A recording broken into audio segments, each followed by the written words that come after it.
Então, o palestrante de agora, ele se chama Pedro Soares. Ele, desde 2015, trabalha em diferentes empresas e agora é engenheiro-chefe da Profusion. Sua palestra se chama Escalando Revisões de Códigos, Desafios e Potenciais. Seja bem-vindo, Pedro, e eu vou deixar a palavra com você. Bom, olá pessoal, é um prazer estar aqui com vocês hoje. Me chamo Pedro, como o José falou, e estou aqui para falar um pouco sobre os desafios de escalar a revisão de código dentro da empresa, mas também dentro de comunidades open source e alguns potenciais que nós ainda temos aí pela frente. Então, falando uma apresentação rápida sobre mim, eu estou na indústria desde 2015, já atuei por empresas de diferentes tamanhos, desde 6 até 10 mil desenvolvedores.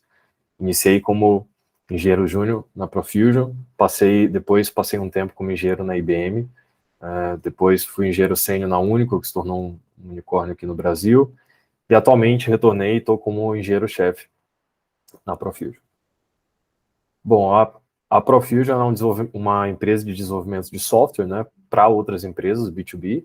Foi fundada por 2 ex-alunos da Unicamp, a gente costuma falar que é de dev para dev, e a primeira iteração dela foi lá em 2008, primeira iteração porque ela foi adquirida pela Intel na época, e em 2016 o Gustavo Barbieri e o Bruno Dille, que são os sócios hoje, recriaram a empresa.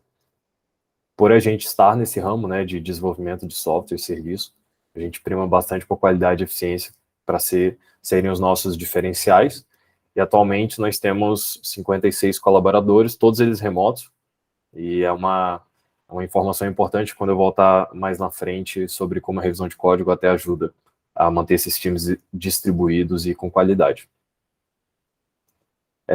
Dentre os serviços que a gente oferece em várias áreas do desenvolvimento, né, não só front-end para dispositivos web, mobile, mas também back-end, design de APIs REST, design de arquitetura de microserviços, escrevendo os próprios microserviços também em sistemas distribuídos, e também temos projetos com software embarcado. Isso era um carro-chefe em 2008, o mercado mudou um pouco, mas nós ainda temos projetos e essa expertise com projetos embarcados. Já atuamos em diversos segmentos: financeiro, fitness, automobilístico, logística, saúde. Aqui estão alguns dos projetos que nós fizemos, tem diversos outros, e encorajo vocês, depois eu passar as redes, que tem os blogs técnicos, tem um pouco do nosso trabalho. E nós estamos mudando agora para o Parque Tecnológico da Unicamp, em janeiro de 2023, e também estamos contratando. Então, se alguém tiver interesse, pode mandar para jobs@profusion.mob. E aqui embaixo estão as nossas redes sociais, tem o Medium com o nosso blog técnico também, GitHub, que tem vários projetos que nós mantemos. Bom, falar de coisa boa, né? Falar de revisão de código, mas eu queria falar um pouco mais pelo viés dessa parte de cultura das equipes distribuídas, como que isso nos ajudou, né? O que a gente fez para escalar um pouco. Tem diversas vantagens na revisão de código, vou falar de algumas aqui. Acho que a primeira é a revisão de código difunde conhecimento, tanto verticalmente, de pessoas com mais experiência para pessoas com menos experiência, mas também horizontalmente, né, diferentes partes da aplicação. Numa aplicação muito grande, é comum você ter pessoas que são um pouco stakeholders, são bem responsáveis por uma subparte daquela aplicação, e quando você tem essa revisão entre pares, é uma forma também de você difundir esse conhecimento entre partes da mesma aplicação, às vezes, né, entre 2 mantenedores e desenvolvedores. Também é uma forma de você manter a consistência na qualidade do código, acaba prevenindo bugs e inconsistências de design mais cedo no ciclo de desenvolvimento. Ele é feito de forma assíncrona, pode ser feito de forma assíncrona, mas no geral é feito de forma assíncrona, e o que contribui bastante para equipes remotas e distribuídas, né? E todas as revisões elas são abertas para a empresa ou para a comunidade no geral, e acaba virando aquele espaço da revisão, é um espaço que a gente tem que zelar para também ser um ambiente colaborativo, que as pessoas se sintam à vontade e encorajadas para expor ali suas opiniões, as perguntas, né? E então é um espaço também que a gente zela para ser um ambiente colaborativo. Porém, tem seus desafios, né? Pode tomar bastante tempo e isso acaba alongando um pouco o ciclo do desenvolvimento. Essas interações assíncronas, elas podem demorar, depende da disponibilidade de cada pessoa, né? E a gente tem que garantir que elas continuem ocorrendo de forma frequente, né? E que fluam, que não demore, por exemplo, 2 dias para ter uma resposta ali na sua revisão. E também tem um outro desafio, um desafio não tão trivial, mas acaba acontecendo revisões de problemas recorrentes, ou seja, novas pessoas na equipe, e aí a documentação ainda não está tão bem, essas pessoas estão entrando, ou componentes que estão sendo feitos, né, com propostas parecidas, e a gente já viu aqueles componentes, aqueles problemas sendo resolvidos de uma forma um pouco similar em outros contextos. Então, nessa troca de contexto, nem sempre estão as mesmas pessoas, a gente acaba revisando 2 vezes problemas muito parecidos. E escalar a revisão de código, ela é muito benéfica porque você acaba desafogando os desenvolvedores mais experientes, os mantenedores do código, para trabalhar em outros problemas complexos, como, por exemplo, o design, a estimativa de novos projetos, novas ideias, novas funcionalidades. Também esses desenvolvedores, mantenedores, conseguem focar na mentoria das pessoas com menos experiência, né, mais júniores. E, bom, escalando, você tem um ciclo de desenvolvimento mais curto. Você garante a qualidade de código e também que isso não influencie tanto, né, no ciclo de desenvolvimento. Aqui eu vou falar um pouco do testemunial de algumas coisas que nós fizemos, né, que funcionaram para a Profusion. Não tem muito uma bala de prata aqui, né? Então, a gente começou passando bastante coisa para as ferramentas de integração contínua, de CI. Essa é uma parte das mudanças, né? Então, foi criar esses pipelines, essas etapas que que são executadas, né, a cada nova mudança de forma automática, para tentar garantir um pouco o estilo do código que é mantido, uma análise ciclomática daquele código, daquela mudança. Também fazemos análise de vulnerabilidades, né, caso esteja sendo adicionada alguma biblioteca que já tem uma vulnerabilidade conhecida, sugerir uma outra versão. Também é rodada as suítes de teste, né, unitário, integração, end-to-end. E a gente também faz build e deploy da aplicação, considerando aquela mudança, para garantir que a gente ainda consegue fazer o deploy como esperado, né? Mas também tem uma outra mudança, uma alternativa, que é um pouco a mudança de cultura. Então, mesmo quem é mais júnior, quem é menos experiente, pode sim ajudar na revisão. Muitas pessoas ficam acanhadas, às vezes, de, não sei se eu não tenho tanta experiência para comentar, para criticar esse código, mas revisar não é necessariamente criticar. É uma parte importante, sim, mas você pode ajudar de diferentes formas. Primeiro, testar em diferentes dispositivos, testar em diferentes configurações, e garantir que os critérios de aceite daquele problema tenham sido atingidos. Nós tentamos fazer descrever problemas com critérios de aceite bem definidos, né? E alguém que conhece apenas do produto ou daquela funcionalidade do software consegue ler esses critérios e testar. Também é uma forma de quem é menos experiente de treinar e melhorar a capacidade de ler código. E hoje em dia, eu acho que a gente lê muito mais código do que escreve. Essa é uma habilidade super importante que a pessoa pode desenvolver durante a revisão. Além disso, as perguntas elas acabam levando para um código mais legível. Acho que a pessoa com menos experiência, o mais júnior, tem que entender que ele vai manter aquele código em determinado momento. Então, é importante que aquela pessoa entenda. As perguntas podem muitas vezes despertar um outro pensamento na pessoa que é o autor da mudança, de, será que eu posso deixar isso aqui mais simples? Essa função posso quebrar ela de outra forma, ou mesmo refatoração de nomes, né, de variáveis, códigos e funções de classes. Então, acabou escalando bem, trazendo os júniors para participar desse processo também. Só que ainda tem bastante coisa para melhorar. As ferramentas de CI são caras e elas forçam um lock-in, então quando você vai desenvolver aqueles pipelines, descrever aquelas etapas, muitas vezes você está fazendo específico para alguma ferramenta, alguma plataforma onde estão os seus runners, né? Onde vai rodar aquela série de etapas. Não tem muito um padrão da comunidade, um padrão de código aberto, enfim, ainda é bem lock-in. Também algumas revisões, principalmente que envolvem análise de imagens, são lentas ou custosas ainda, né? Então, teste de end-to-end para saber se uma tela está chegando no design que foi especificado para ela, ou se a interação entre as telas, né, o fluxo entre as telas é o esperado pelo design. E também, alguns problemas complexos não são tão bem cobertos. Então, mudanças que alteram o padrão de design, de arquitetura que tem naquele projeto, interações entre componentes, interações não triviais entre componentes, e quando tem quebra de contrato em APIs. Não só uma mudança num endpoint de uma API REST, por exemplo, que é bem famosa, mas uma mudança num parâmetro que uma função está esperando é uma quebra de contrato de uma API, né? Aquela função também é uma API que vai ser chamada. E aí eu queria falar um pouco dos potenciais, né? Para onde que nós podemos ir, para onde que a gente pode colaborar nesse campo, né? Bom, nós estamos vendo a engines como o GPT-3 de geração de código, né? Cada vez ficando mais maduras, e tem uma vasta gama de aplicações que nós podemos usar, alinhando com visão computacional também.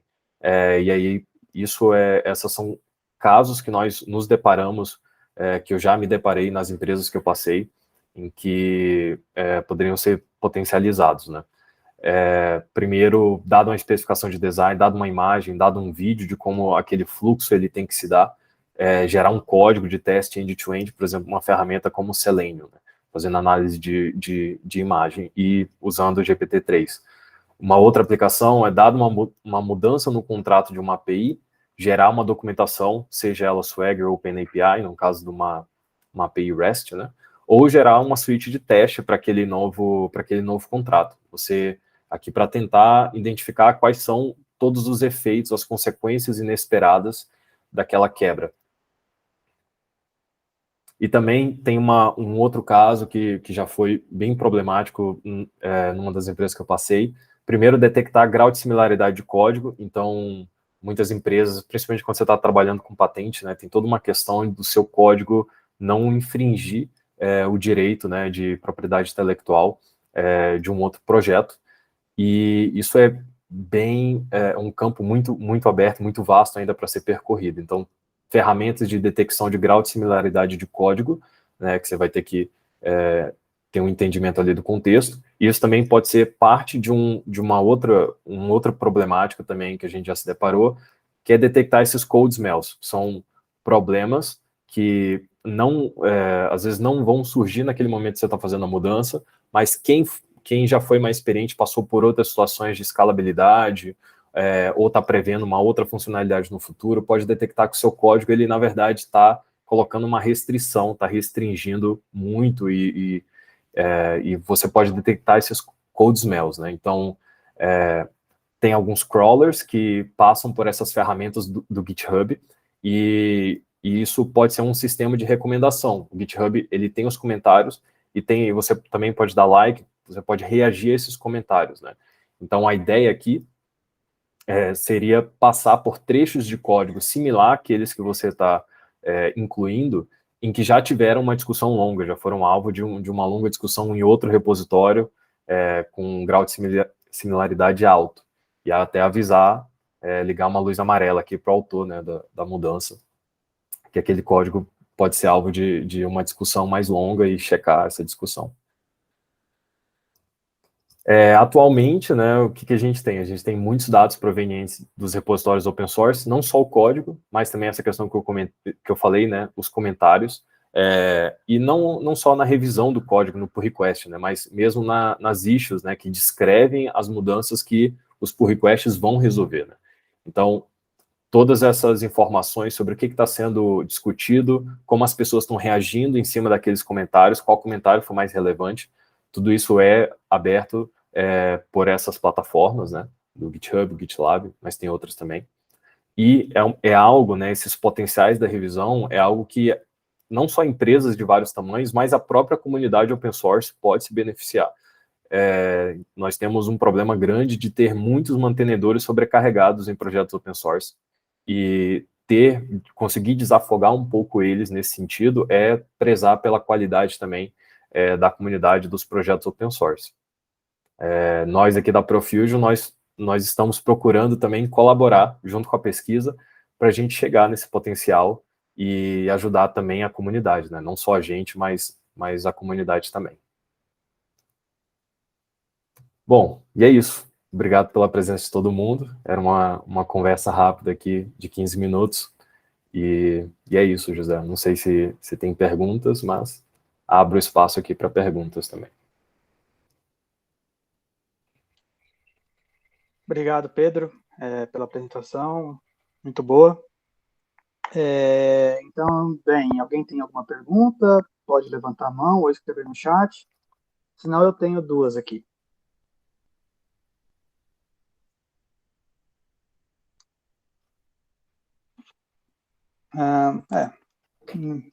Ninguém se manifestou?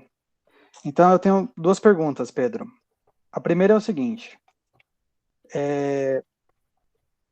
você falou no início da apresentação que a Profusion ela é toda remota, né? Então é um sistema completamente distribuído e a revisão de código tem que ser assíncrona. E você mesmo reconhece que a revisão assíncrona ela tem as suas vantagens, mas ao mesmo tempo ela demanda mais tempo. A minha pergunta é a seguinte: como é que funciona isso em momentos de urgência? Em momentos em que você tem um deadline muito curto, em que tem algum problema, como é que vocês fazem nesses casos? Vocês mantêm o assíncrono? Essa é uma boa pergunta, porque é assíncrono, mas a gente, acho que é uma mudança um pouco cultural de, olha, em momentos de interleaving, né, quando você está saindo de uma task, trocando de contexto, você pode dedicar 15 minutos que seja, 30 minutos para aquela revisão. Então a gente procura, de forma cultural, né, deixar, primeiro eu vou dar essa resposta de forma cultural, depois eu vou entrar mais no seu caso, de que não pode ficar mais de um dia, por exemplo, sem uma resposta. E se aquilo é mais complexo, que você não consiga dedicar 15, 30 minutos, tudo bem, avisa o time, é importante também que você dedique um tempo, e é esperado isso de você, né? Então, acho que deixar isso claro para a pessoa, que pode despender um tempo, que é esperado, já é benéfico. Agora, quando a gente está em situações de entrega de projeto, deadline, alguma coisa que tem que entrar, aí sim a gente faz de uma forma até mista. Às vezes, o que é legal no assíncrono? Você deixa documentado aquela discussão, enfim, todo mundo consegue participar e saber como que você chegou naquele código, naquela conclusão. Não foi mágica, não foi só experiência, aquilo foi uma discussão. Mas a gente também tem as sessões de pair programming. Então, se tem um comentário que ele deriva várias mudanças, que não ficou claro para a pessoa que recebeu aquilo, o que ela tem que iterar em cima, aí essas pessoas elas vão para fazem uma sessão de pair programming de forma síncrona, né? Então elas se juntam numa reunião e para poder acelerar esse processo. Então a gente faz de forma síncrona, assim, quando tem um deadline mais curto. Claro, claro. Sim, sim. Perfeito. Obrigado, Pedro. Entendi. A minha segunda pergunta é a seguinte: você citou muitos problemas da área de testes, de revisão de código, algumas ideias que podem ser melhor desenvolvidas, que seria para o futuro e tal. A minha pergunta seria mais como funciona na Profusion.